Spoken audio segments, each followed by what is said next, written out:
The Senate Special Select Committee convened for yet another session inside the National Assembly. The first witness to go before the committee was Duncan, the Director of NYNE Enterprises Limited. He appeared with his attorney Andrew Bennett. Duncan and his business partner David Morales purchased two 50-acre parcels of land from the government of Belize in October 2020. Those land transactions were among a total of 16 properties sold off around the time.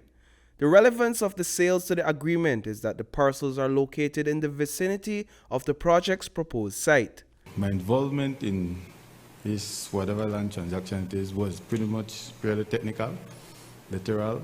I have a partner that actually deals with all of the commercial aspect of it or whatever transaction.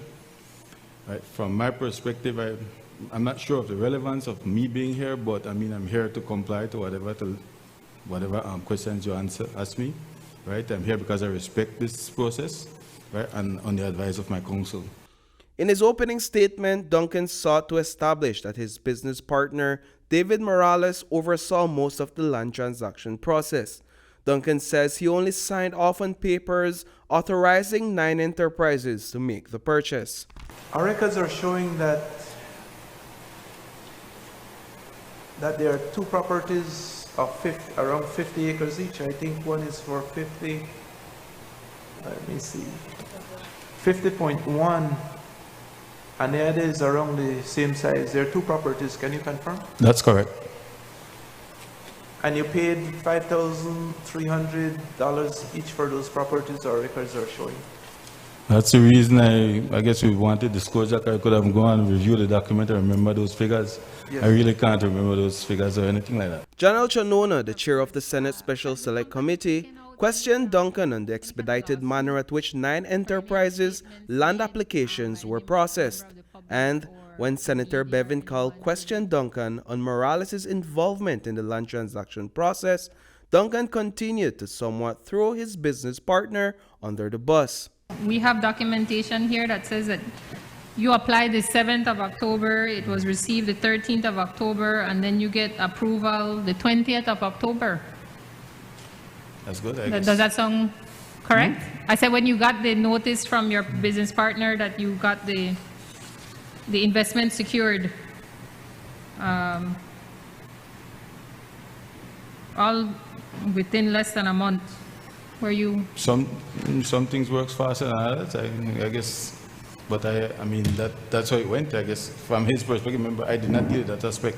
So David Morales was the person who did all the paperwork, went to the site, the proposed land site, inspected it, applied for it. All you did was just sign. Yes, he's the managing director of the company, so he did whatever they did, whatever transaction. But a good opportunity, I signed over the document. I signed over because it's land.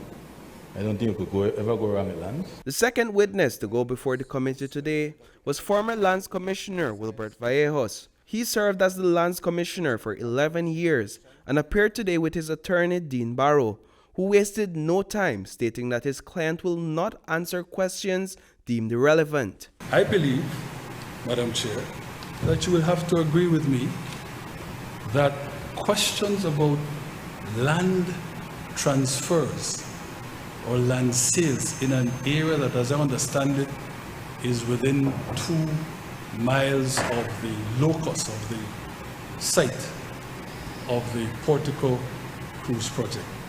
Those questions have nothing to do with the inquiry on which you are embarked. You can put any question you wish, but I am suggesting to you, Madam Chair, and you will no doubt consult with your counsel, that you're not entitled to put questions that fall outside of the ambit of your terms of reference.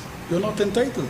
Thereafter, every question that senators put to the former Lands Commissioner was met with an objection of irrelevance. Senator Herrera, your questions keep coming about land. I'm sure you heard Mr. Barrow.